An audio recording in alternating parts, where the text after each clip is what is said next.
இன்றைக்கி நாம் சிம்மம் ராசிக்காரர்களுக்கு இந்த மே மாதம் எப்பேற்பட்ட அற்புதமான பலன்கள்லாம் தரப்போகுது அப்படிங்கிறத பற்றி தான் இந்த ஒரு வீடியோவில் பார்க்க போகிறோம். அதற்கு முன்னாடி முக்கியமான 2 பெயர்ச்சி அப்படிங்கிறது இருக்குது. ஒன்று வந்துட்டு குரு பெயர்ச்சி, இன்னொன்று ராகு கேது பெயர்ச்சி. இதனுடைய பலன் அப்படிங்கிறது இந்த மே மாதத்தில் சிம்மம் ராசிக்காரர்களுக்கு எப்படி இருக்குது அப்படிங்கிறதையும் சேர்த்து பார்த்துடலாங்க.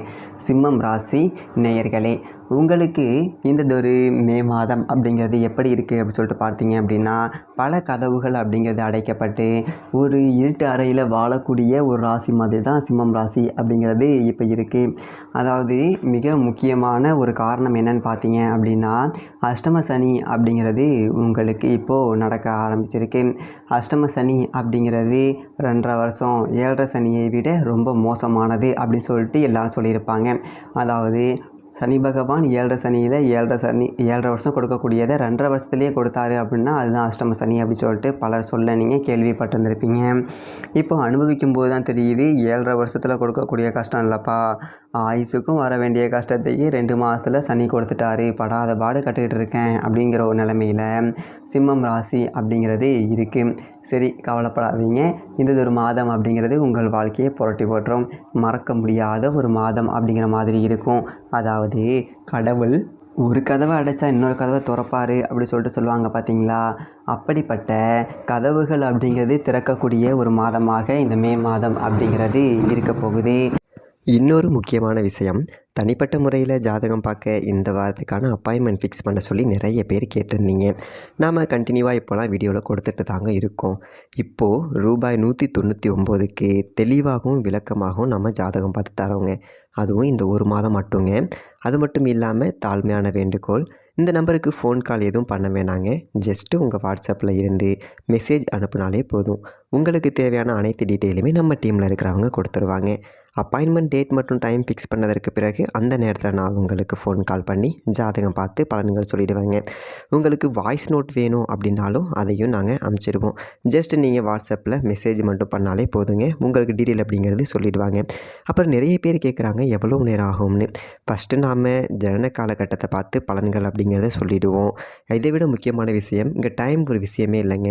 உங்களுடைய கேள்விகள் பதில்கள், உங்களுடைய கேள்விகளாக இருக்குங்கள்ல, சந்தேகங்கள் கேள்விகள், இது எல்லாத்தையும் சொல்கிறதுக்கே நம்ம நிறைய டைம் எடுத்துக்கும். 30 நிமிஷத்துக்கு மேலே கூட பரவாயில்ல, 1 ஹவர் ஆனாலும் பரவாயில்ல, உங்களுக்கு தெளிவாக புரிகிற வரைக்கும் நாங்கள் ஜாதகத்தை கிளியராக சொல்லிவிடுவோங்க. இதை தாண்டி நம்ம எப்படி ஜாதகம் பார்க்குறோம் அப்படின்னா, முதல்ல ஜனன காலகட்டத்தின் அடிப்படையில் பொதுவான பலன்கள் அப்படிங்கிறத சொல்லிவிடுவோம். அதற்கப்புறமா இப்போ இருக்கக்கூடிய கிரகங்கள் அடிப்படையில் இப்போதைக்கு உள்ள சூழ்நிலைகளும் தசாபுக்திகளின் அடிப்படையில் எதிர்காலத்தை வச்சு நம்ம கணித்து சொல்லிடலாங்க. இதை தாண்டி கடைசியாக உங்களுக்கு தெளிவான உங்களுக்கான பரிகாரம் அப்படிங்கிறதையும் சொல்லிவிடுவோம். இதில் இருந்தே உங்களுக்கு எல்லா டீட்டெயிலும் கிடச்சிரும். கடைசியில் ஜாதகம் இல்லைனாலும் ஜஸ்ட்டு பிறந்த தேதி, நேரம், பிறந்த இடம் மட்டும் சொன்னாலே போதுங்க. நாங்கள் உங்களுக்கு ஜாதகம் பார்த்து பலன்கள்ங்கிறது சொல்லிவிடுவோங்க. நீங்கள் ஜஸ்ட்டு வாட்ஸ்அப்பில் ஒரு மெசேஜ் மட்டும் பண்ணாலே போதுங்க, உங்களுக்கான எல்லா டீட்டெயிலும் சொல்லிவிடுவாங்க. சரி, ஓகே, வாங்க இன்றைக்கான வீடியோக்குள்ளே நாம் போகலாம். மாதம் தொடக்கத்தில் பார்த்தீங்க அப்படின்னா உங்களுடைய ராசி அதிபதி சூரியன் உச்சம் 15ஆம் தேதி வரைக்கும் அவர் உச்சத்தில் இருக்கார் அப்படிங்கிறது உங்களுக்கு ஒரு விதமான ஒரு சந்தோஷம்தான். அதை பற்றி நீங்கள் பெருசாக ஒன்றும் கவலைப்பட வேண்டியது கிடையாது. ஒரு அரசு வழி காரியங்கள் அப்படிங்கிறத நீங்கள் ரொம்ப எளிதாக சாதிச்சுக்கலாம். அந்த மாதிரியான ஒரு அமைப்பு அப்படிங்கிறத கொடுக்குறாரு. ஏன்னா 9ஆம் இடத்துல சூரிய பகவான் இருக்கார் அப்படின்னாலே, குறிப்பாக வீடு கீடு கட்டணும் அப்படின்னா ஒரு மானியம் கிணியம் அரசுக்கிட்ட வாங்கலாம், ஒரு தொகுப்பு வீடு அப்படிங்கிறது வாங்கலாம், ஏதோ ஒரு போர்வெல் அப்படிங்கிறத அமைக்கலாம். இந்த மாதிரியான வேலைகள் எல்லாத்தையுமே இந்த மாதத்தை பயன்படுத்திக்கோங்க. அதே மாதிரி 15ஆம் தேதிக்கு பிறகு அவர் ரிஷப ராசிக்கு வந்துடுவார். ராசிக்கு 10வது வீட்டுக்கு சூரியன் வராரு அப்படின்னா, இப்போ தொழில் ரீதியாக ஒரு அரசாங்க கடன் அப்படிங்கிறது வாங்கணும், ஒரு வங்கியில் போய்ட்டு லோன் கேட்குறேன், இல்லை ஒரு லோன் வாங்குகிறேன், தொழில் லோன் ஒன்று வாங்குகிறேன், இந்த மாதிரியான விஷயங்கள் எல்லாமே சாதகமாக நடக்கும் இந்த ஒரு மாதத்தில். பரவாயில்ல, ஏதோ கிடச்சிது, அதை வச்சு நாம் ஒரு 10 ரூபா பிழைக்கிறதுக்கு உண்டான ஒரு ஏற்பாடை பண்ணுவோம், இப்படியா ஏதாவது உட்காந்துருந்தால் ஒரு வேலைக்கு ஆகாது அப்படின்னு சொல்லிட்டு யோசித்து முயற்சி எடுக்காமல் விட்ட காரியங்கள் எல்லாத்தையுமே இப்போது முயற்சி செய்ய ஆரம்பிச்சிடுவீங்க. கவலைப்பட வேண்டியது இல்லை, தாராளமாக செய்யலாம். அதை விட மிக முக்கியமான ஒரு விஷயம் என்னென்னு பார்த்தீங்க அப்படின்னா, இந்த மாதத்தை பொறுத்த வரைக்கும் 14ஆம் தேதி இப்போ மகா குரு பயிற்சி அப்படிங்கிறது நடக்குது. உங்களுடைய ராசியை பொறுத்த வரைக்கும் 5ஆம் இடத்துக்கும் 8ஆம் இடத்திற்கும் அதிபதியான குரு பகவான் உங்களுடைய ராசிக்கு லாப வீட்டுக்கு வர போகிறாருங்க. ரிஷபம் ராசியில் இருந்து பயிற்சியாகி மிதுனம் ராசிக்கு வர போகிறாரு. ஏற்கனவே குரு இருந்த இடம் அப்படின்னு பார்த்தீங்க அப்படின்னா 10ஆம் இடம். அது ஒன்றும் அவ்வளோ சிறப்பு கிடையாது. ஏன்னா 10இல் குரு பதவியில் மாற்றம்.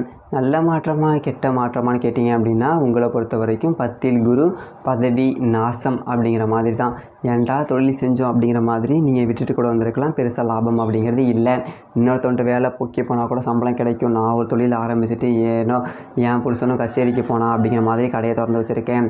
ஆனால் ஒன்று வியாபாரம் தான் ஒன்று போகலை. தொழில் அப்படிங்கிறது மந்தமாக போயிடுச்சு. தொழிலில் நிறைய காசு அப்படிங்கிறத விட்டுட்டேன். நம்பி ஏமாந்து போயிட்டேன். முதுகில் குத்தப்பட்டுட்டேன் அப்படிங்கிற மாதிரி தான் இந்த சிம்மம் ராசிக்காரர்கள் அப்படிங்கிறது இருந்திருப்பீங்க. உங்களுடைய கோபம் அப்படிங்கிறது ஒரு மூல காரணமாக இருந்ததுக்கும் சல்லுன்னு எரிஞ்சு உழுகக்கூடிய ஒரு ஆளாக கூட இருந்திருப்பீங்க. இப்போது லாப வீட்டுக்கு வராரு குரு பகவான். கவலையே படாதீங்க. இந்த அஷ்டம சனியினுடைய தாக்கம் அப்படிங்கிறது தெரியாத அளவுக்கு காசு பணம் ஒரு 10 ரூபா உங்ககிட்ட சரளமாக புழங்குங்க. பரவாயில்லப்பா, காசு இருக்குது, ஏதோ மற்ற பிரச்சனை அப்படிங்கிறது வந்தால் கூட நான் சமாளிச்சுக்கிறேன். பணம் இல்லாமல் தான் படாத பாடுபட்டுட்டேன். நம்பி 10 ரூபா கொடுக்கக்கூட ஒரு ஆள் கிடையாது. நம்மக்கிட்ட காசு இருக்கிற அன்னைக்கு எத்தனையோ பேருக்கு நான் உதவி செஞ்சேன்.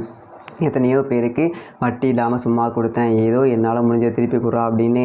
ஆனால் இப்போ நான் வட்டி கேட்டால் கூட கொடுக்க ஆள் இல்லை. நான் எங்கே போயிட்டு பார்த்தா காசு கேட்டுருவோமோ அப்படின்னு சொல்லிட்டு பார்த்துட்டு பார்க்காத மாதிரி போகிறாங்க. நம்மளால் பலன் அடைஞ்சவங்களே அப்படிங்கிற மாதிரி ஒரு விரக்தியோட உச்சத்தில் வாழ்ந்துக்கிட்டு இருப்பீங்க. இனிமேல் பணம் வந்துடும், கவலைப்பட வேண்டியதில்லை. வர காசு 10 ரூபா நிதானமாக செலவு பண்ணுங்க. இன்னுமே நான் வந்துட்டு தர்மம் அது இதுன்னு சொல்லிட்டு 4 பேருக்கு உதவி செய்கிறேன் அப்படின்னு சொல்லிட்டு செஞ்சுட்டு இருக்கக்கூடாது. பணம் வரும், அது ரொம்ப பக்குவமாக வச்சு பயன்படுத்தணும். இல்லைனா வரதே தெரியும், போகிறது அப்படிங்கிறதே தெரியாமலே போயிடும். கவனம் கவனம் கவனம். அதே மாதிரி குரு பகவானுடைய பார்வை அப்படிங்கிறது எப்போதுமே சிறப்பு அப்படிங்கிறது இருக்குது. குரு பகவான் உங்களுடைய ராசிக்கு 3, 5, 7 இந்த வீட்டெல்லாம் பார்க்குறாரு. இந்த வீடெல்லாம் இப்போது புனிதமடையுது. 3ஆம் இடத்துல விலகக்கூடிய குரு பார்வை என்ன செய்யும் அப்படின்னா உங்களோட அண்ணன் தம்பி பங்காளிகள் வகையில் உங்களுக்கு நிறைய ஆதரவு அப்படிங்கிறத கொடுக்கும். அதாவது அண்ணன் தம்பி உதவியாக இருக்காங்க, சப்போர்ட்டாக இருக்காங்க, விழுந்தால் தூக்கி விட 4 பேர் இருக்காங்க அப்படிங்கிற ஒரு சந்தோஷம் அப்படிங்கிறது இருக்கும். நான் இருந்த காலகட்டத்தில் அண்ணன் தம்பிக்குள்ளே இதெல்லாம் இல்லாமல் சும்மா நண்பன் பசங்கன்னு சொல்லிட்டு செலவு பண்ணிட்டேன். நமக்கு ஒரு கஷ்டம்னா இவனை தாண்டா வந்து நிற்கிறாங்க, வேறு எவனும் வரதில்லை அப்படிங்கிறது எல்லாமே கொஞ்சம் உணர தொடங்குவீங்க. அதை நீங்கள் நல்லா உணர்ந்து அதுக்கு தக்க நடந்துக்கோங்க. அதே மாதிரி 5ஆம் இடத்துல விலகக்கூடிய குரு பார்வை அப்படிங்கிறது பிள்ளைகளை நல்லபடியாக வச்சுருக்கோம். இப்போ நான் கஷ்டப்பட்டாலும் பரவாயில்லப்பா, என் பிள்ளைங்க நல்லா இருந்தால் போதும், அவங்களுக்கு கஷ்டம் அப்படிங்கிறது என்னுடைய போகட்டும், பிள்ளைய காலகட்டத்தில் எதுவும் கஷ்டம் இருக்கக்கூடாது அப்படின்னு சொல்லிட்டு நினைக்கக்கூடியவர்களுக்கு அது சந்தோஷத்தை கொடுக்கும். பிள்ளைங்க இப்போ நல்லா படிக்கும், நிறைய மார்க் வாங்கிட்டு வரும்.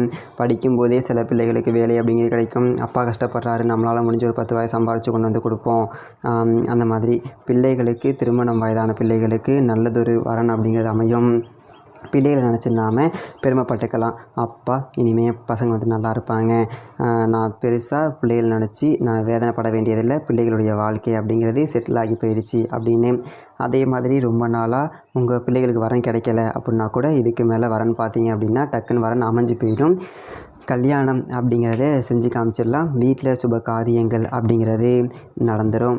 அதே மாதிரி 7ஆம் இடத்துல விழுகக்கூடிய குரு பார்வை படுத்து கிடந்த தொழிலை தூக்கி நிறுத்த உதவும். முதலீடு ஐடியா இருக்குது, நிறைய முதல் இல்லாமல் எங்கே நம்ம கடன் வாங்குறது அப்படின்னு இருந்தவங்களுக்கு ஒரு கூட்டு தொழிலாக செய்யலாம். யாரோ ஒருத்தர் கூட கூட்டாளியாக இருந்து தொழில் செய்யலாம். அஷ்டம சனி காலகட்டத்தில் கூட்டு தொழில் அப்படிங்கிறத பிரித்தும் விடுவார். ஆனால் சில நேரங்களில் சேர்த்தும் வைப்பார். அப்படிங்கிற வகையில் கூட்டு தொழில் அப்படிங்கிறது நல்லபடியாக நடக்கும். நீங்கள் கவலைப்பட தேவை அப்படிங்கிறது இல்லை. அதோட குரு பகவானுடைய ஒரு பார்வை அப்படிங்கிறது 7ஆம் வீட்டில் விலகுது. அப்படிங்கும்போது 7ஆம் இடத்துல ராகு வராரு. ராகுவை குரு பார்த்து புனிதப்படுத்துகிறார். அப்படிங்கிறதுனால ராகுவும் உங்களுக்கு கூட்டு தொழிலுக்கு நல்ல உதவி அப்படிங்கிறத செய்வார். எதிர்பாராத பணவரத்து அப்படிங்கிறத கொடுத்துருவார். நிறைய பேர் சொல்லுவாங்க 7ல் ராகு இருந்தால் குடும்பத்தை பிரிச்சுடுவார், கணவன் மனைவியை பிரித்து விட்டுருவார், நண்பர்களை விரோதியாக்குவார் அப்படின்னு. அப்படிலாம் கிடையாது. அது உண்மை தான். ஆனால் இப்போ குரு பார்க்க ராகு புனிதப்பட்டு குரு சண்டால யோகம் அப்படிங்கிறத கொடுக்குறாரு. அப்படிங்கிறதுனால இதுக்கு மேலே நீங்கள் கவலைப்பட தேவை அப்படிங்கிறது இல்லை. ராகுவும் குருவும் சேர்ந்தே உங்களுக்கு நிறைய நன்மைகள் அப்படிங்கிறத செய்வாங்க. அப்போது இந்த அஷ்டம சனியினுடைய ஆதிக்கம் அப்படிங்கிறது தொடங்குது. அப்படிங்கிறதுனால எதையும் 1க்கு 4 தடவை யோசித்து செய்யணும். அதாவது பெண்கள் வகையில் ஆண்களுக்கும் ஆண்கள் வகையில் பெண்களுக்கும் பிரச்சனை அப்படிங்கிறது வரும். மாற்று பாலினத்தால் மரியாதை குறைவு அப்படிங்கிறது ஏற்படலாம். அதே போல் அலுவலகத்தில் சக ஊழியர்கள்ட்ட பெண் ஊழியர்கள்ட்ட நக்கல் நையாண்டி கிண்டல் கேலி பேச்செல்லாம் வச்சுக்கக்கூடாது. அதே மாதிரி பெண் ஊழியர்களும் சரி குடும்ப விவகாரங்களில் கூடுமான வரைக்கும் வெளியில் பகிர்ந்து கொள்ள வேண்டாம். தேவையற்ற பிரச்சனைகள் அப்படிங்கிறத உருவாக்கும். சனிக்கிழமைகளில் காலையில் குளித்து முழுகிட்டு விநாயகர் வழிபாடு, அனுமன் வழிபாடு, பெருமாள் வழிபாடு, மாலை நேரத்தில் சனி பகவானுக்கு எளியெண்ணெய் தீபம் அப்படிங்கிறது ஏற்றி சனி பகவானை மனசார வணங்குங்க. மாற்றுத்திறனாளிகளுக்கு உங்களால் முடிஞ்சது உதவிகள் அப்படிங்கிறது செய்யுங்க. இந்த மே மாதம் அப்படிங்கிறது குரு பயிற்சியால் ஒரு 10 ரூபா காசு பணத்தை கொடுத்து மறக்க முடியாத ஒரு சந்தோஷத்தை கொடுக்கக்கூடிய ஒரு மாதமாக இருக்கும். சிம்மம் ராசிக்காரர்களுக்கு வாழ்த்துக்கள்.